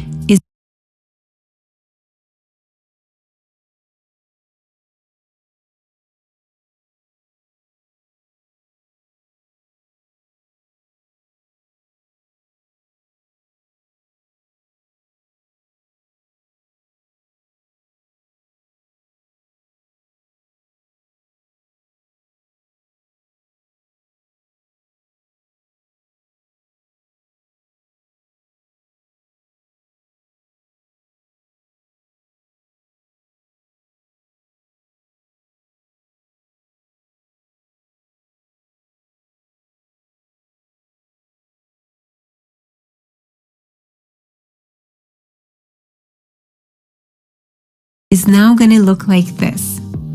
If you come across one of these functions and you think, yes, I can use this, please comment below because I'd love to know. Now let's get to it.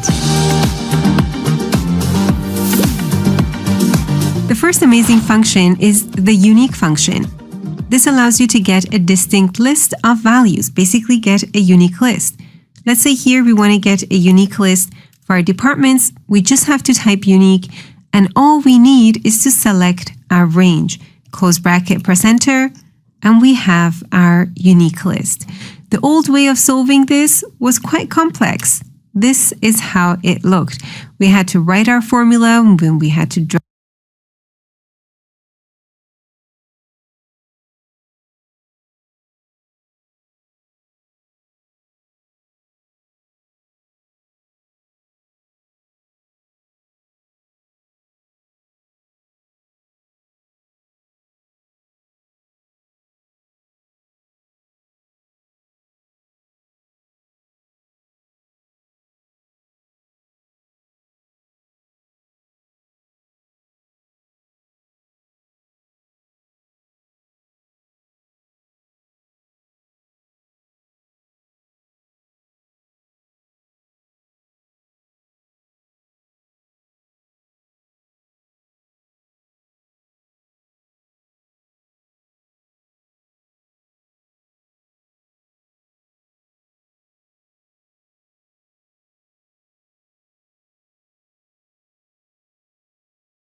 it down, just like with standard Excel formulas.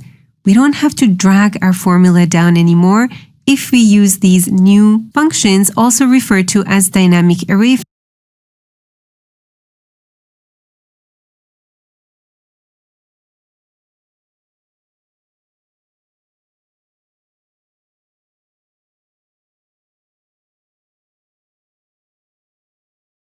functions, because these functions spill. You have to be careful though, because if something is blocking them, so if I had some text here, I'm going to get the hash spill error. So you just have to remove that blockage and let your formula spill. The next amazing function is the filter function. This is one of my favorites because it returns multiple match results. So not just the first match, but all the matches. So here we have the list of names and departments. We want to return a list of staff who work in the selected department. So we want to see the names of the people who work in finance. We want to grab it from here. All we have to do is start with filter. The array is what we want to get back. So ultimately, we just want to see the names. Next is what do we want to include? This is similar to the if logical tests. Only those lines or only those names should be included where department from this range equals this cell. Last optional argument is what do we want to see if there are no matches? Let's just go with empty. Close bracket, press enter, and we have the people who work in finance. If I switch this to procurement, these are the list of people who work in procurement, sales, and so on. So notice my range automatically shrinks and expands because it's spilling. The old way of doing this was like this. You had this crazy function here, plus you had to get help from intermediate calculations. It's all over now with the filter function. Next up is the sort function. This function allows you to dynamically sort your ranges. So let's say I want to get a sorted list of division.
I just have to start off with sort. All I need is my range. This can also be a table range. Then just close bracket, press enter, and you have your sorted list. Then just close bracket, press enter. Need is my range. This can also be a table range. Then just close bracket, press enter, and you have your sorted list.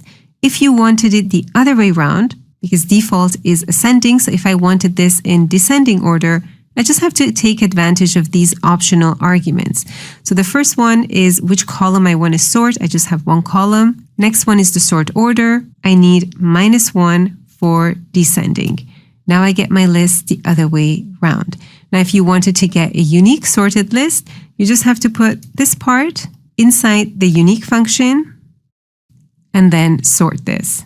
The great thing is that if this happens to be a table, so I'm just going to press Control T, convert it to a table, and let's say I want to add something to this, it's automatically going to get added to my list and it's going to be sorted automatically. Now, there is so much more you can do with the sort function and with all the other functions that I'm covering in this video. So if you want to master these functions, check out my complete course on xelplus.com. Link is going to be in the description. Next up, the sort by function. This one allows us to get a list sorted by another range. So for example, let's say we just want to get the list of staff names, but sorted based on the salary that they get. All I need to do is start with sort by. The array is what I want to get back. I just want to get back a list of names. By which range am I sorting this by? By this range. How am I sorting this? I want highest to lowest, so I'm going to go with descending. Close bracket, press enter, and I have my list sorted by another column. Next up is the XLOOKUP function. This is another of my favorites. So if you've been using VLOOKUP and you've struggled with VLOOKUP before, forget about it. XLOOKUP is the better and easier version. It can look to the left and to the right, so you don't have to worry about your column order. So here, for example, we have department name and salary. We have the name here and we want to grab their salary and then we want to grab their department. So notice the position of department is behind name. Now here you probably know how to write the VLOOKUP for this. The XLOOKUP version is simpler to write, even though it looks like it has a lot of things going on, but don't worry because a lot of them is optional. We need the lookup value, which is right here. Where are we looking this up? We don't have to worry about selecting entire ranges, just where this name is sitting in, and it's sitting in here. Then what do we want to return? We want to return the salary. We don't need to worry about an exact match because that's the default. We're going to press enter and we have our salary. If we want to account for missing data, so if we don't want to get an error when we type a name that's not there, we can take advantage of these optional arguments. So if not found, I can put check name. Now here comes the great part. Let's find the department for the person. So lookup value is right here. The lookup array is the same as before. This time my return array is behind the name. That's no problem. Just select it, close bracket, press enter, and we have our department. So the old way of doing this, especially if you wanted to go backwards, was to use index and match, which is a function that a lot of people struggle with. And then we also had to put it inside the if error function to account for names that don't exist in our dataset. Forget about all this, just use XLOOKUP. Next up is the XMatch function. This returns the relative position of an item in a list. So if you used to use the match function, you can now use XMatch. The difference is that it has one less argument to worry about. So here I have a list of staff names and the sport that they registered for. Now I just want to know whether they are in this list or not. I can quickly do a check using XMatch. My lookup value is this name here. My lookup array is right here. Now I don't have to worry about the 0 that you used to use in the match function. You just close the bracket because it's checking by default for an exact match. When you press enter, you get the position of this name in this range. Now I can pull this down, but I have to fix my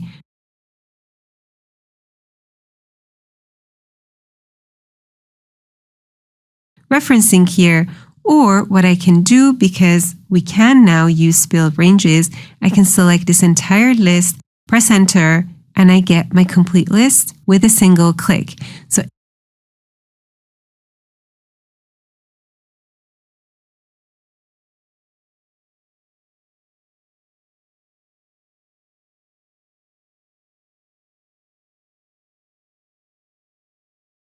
anywhere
I have an A. These people aren't on this list. Now I can filter by this, get the list, call them, get them to register for a sport. If you don't want to see an A here, you can also put this function inside an if and return an alternate result. Next cool function is the sequence function. This function gives you a list of numbers in the sequence and order that you want. So just for quick demonstration, if we start off with sequence and we say we want 10 rows, close bracket, press enter, we get a list of numbers from 1 to 10. Now, what if we wanted to get a list of dates that go from this start date to this end date? Well, we can use sequence for that as well. The list of dates we have depends on our range, so I'm just going to go with end date minus start date. That should give me the number of rows of dates that I need. Number of columns, I just need a single column, so I can put a 1 or I can skip this. Start is my start date here, and step by default is 1. So I can just close the bracket, press enter, and I get a list of dates. They're just shown as numbers, so I'm going to select my column, update the formatting to a short date. Now I go all the way down to the 30th. So I just have to add a 1 to this to get to the 31st. If you don't want it day by day, but you want it for every 7 days, you can use 7 here as your step. Next up is the rand array function. This function gives a bunch of random values all in one go. So let's say here, I want to get random grades for these people for the different subjects. I'm going to start off with rand array. I want random numbers that go to 4 rows and 6 columns here. Now, if I just close bracket and press enter, I'm going to get random numbers between 0 and 1. And every time I refresh this, these numbers are going to change. But I have more arguments here that I can use. If I wanted minimum to be 1 and the maximum random number to be 5, I can just input these directly here. When I press enter, I get random numbers between 1 to 5. Now these are decimal numbers, but I have the option to return integer values. Just go with true as the last argument and you get random numbers between 1 and 5. Last on the list is the let function. This function allows you to define names for parts of your formula. So this is great for your longer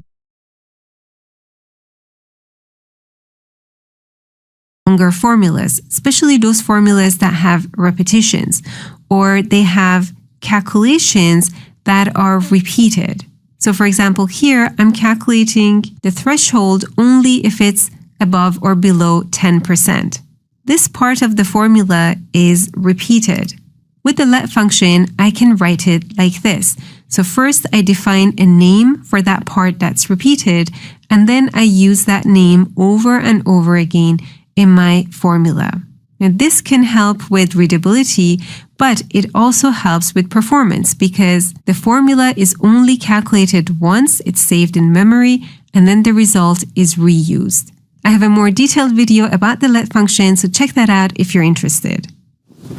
In terms of features, we get all these great tools to improve collaboration. One of those tools is called Sheet View, so that's in the View tab.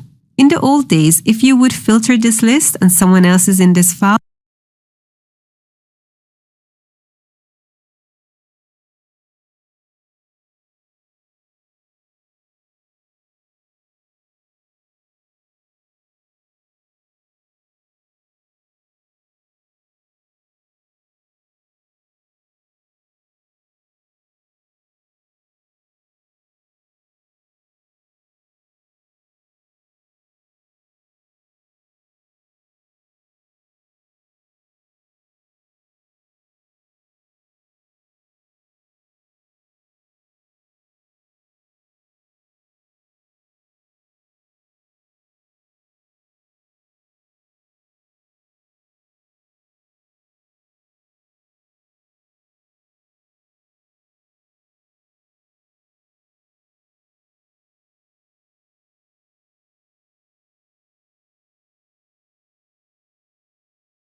well, they're going to see that filtered version. So you're going to influence their work when you start filtering and sorting, but not if you use Sheet View. So let's say I want to filter for the finance department. I can go in Sheet View here, and now whatever I do here doesn't impact the other person's experience.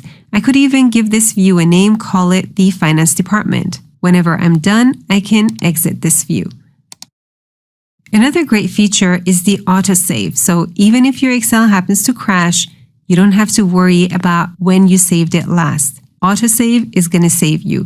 You can, of course, turn it off if you don't want to have it on because you're just testing stuff and you want to close without saving. It's something I actually do more than I should. Another great feature that was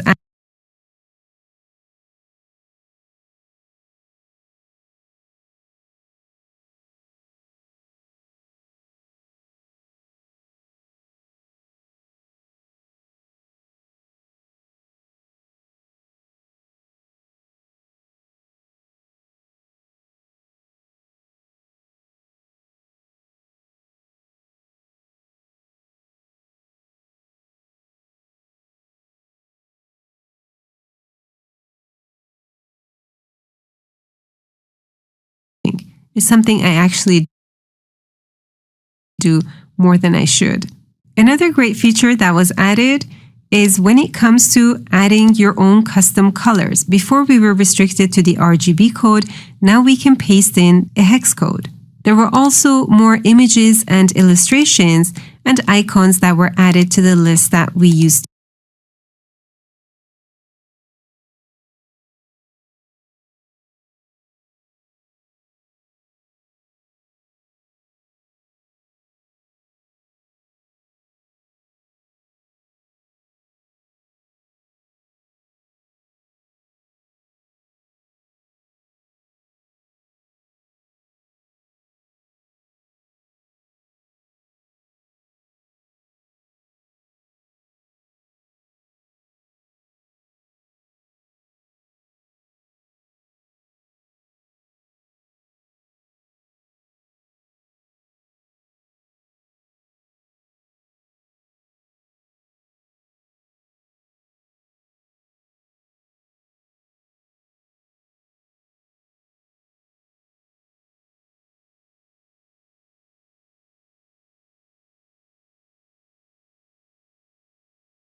To have. So if I go to icons here, we have images, we have cutout people, we get these funny stickers, illustrations, and if you are in PowerPoint, you also get video recording.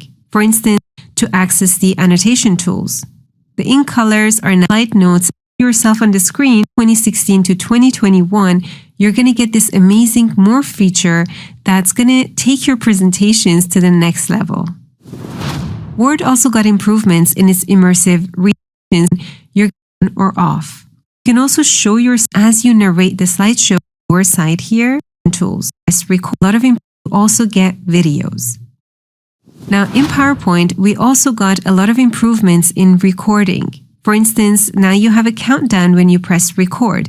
You don't have to right mouse click to access the annotation tools. The ink colors are now easily accessible at the lower side here. And Word also got improvements in its immersive reader. So this was in Word 2019, but now what you get when you go to the View tab and you select Immersive Reader, you can decide how many lines you want to focus on. For Outlook, in my opinion, the best feature is Instant Search. It's so much easier to find stuff now. And if you want to improve your search results even more, check out this separate video I have on this topic. So that's what's discussed here. If you didn't get to get anything new that comes out. That's it for today. I hope you enjoyed. Microsoft Copilot. So when it comes to improving productivity at work, we know that shortcuts, like shortcut key applications on your device, to you. Add a timestamp in whichever application I'm in. I use it in File Explorer. I use it when I'm on the web in one timestamp. Also, if there is a specific text, address, or bank account that you keep repeating in different applications, you can create a shortcut text for it. This way, you just type in all applications. It's great for what is this based on? It's a free application and is something I've started to use recently, and I hope it's going to benefit you as well. It's called AutoHotkey. Run a specific set of tasks, and even Copilot is finally here. There's been a ton of new Excel features recently, but this takes it to a whole nother level. So in this comprehensive guide, let's go over how to use it in Microsoft Excel, in PowerPoint. For as of this video, it's of time table just to experiment with. So if we go over to the Home tab, you're going to find the Copilot all the way to the right.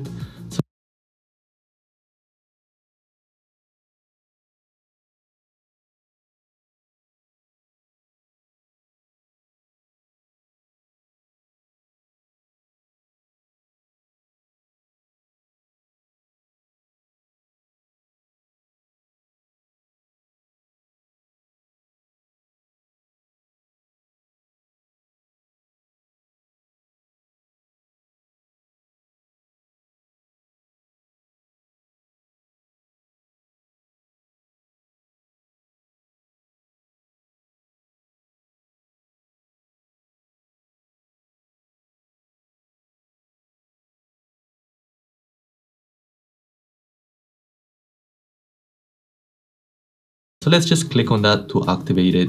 Once the dialog box is open over here, it needs to convert the data that we currently have into a table. So we can just hit on convert there to do so. All right, now we can either type our requests down over here,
Hey, I'm there, Bayman. Only for a short time, though. My team is playing. It's halftime.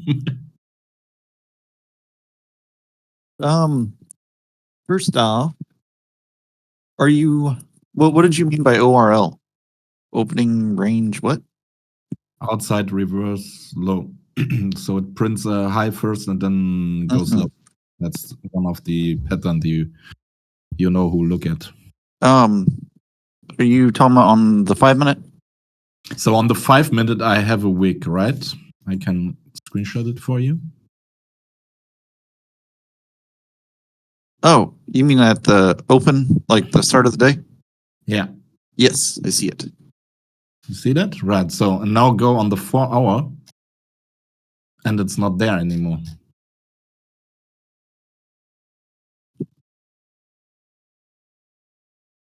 See, I've even marked the high of the wick, 9,172 and a quarter. And when you go to the 4 hour, the wick is not there anymore. Which is absolutely fucked because I wanted to program a Python code that looks at the Open Trading View data and scans for exactly that pattern. On spreads? On everything. The pattern is there's either you go high and then low, or you print a lower Right. and then go higher. It's Yes, that was you know my the very pattern. first setup that I was taught, Yeah, I mean, which is funny because I don't use it anymore, and it actually worked decently. I think on a higher time frame you can use it just to All right, on the 5 just for a minute. trend change, right? I don't trade off of it, but it's a trend signal, trend So on the- reversal signal. On the 5 minute, the high was at 72.75. Is that what you have? I have 72 and a quarter, but it's yeah. I could be off here by a few ticks. Yeah. I'm off by a few ticks. Okay. And next, I will go to a 1 hour chart. Oops, that's not what I meant to type.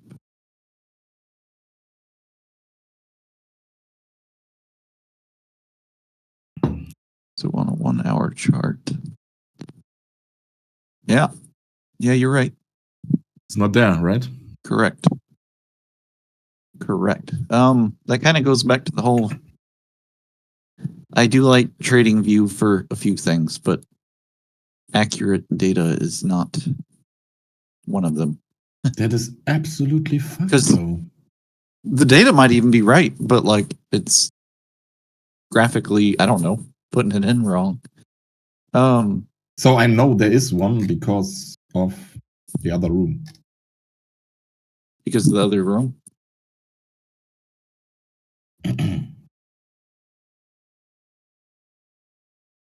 Interesting.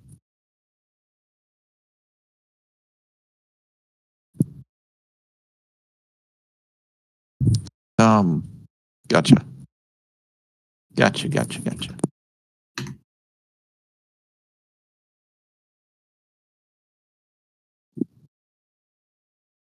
So in other words, it's just Trading View, not. I don't know what that is, to be honest.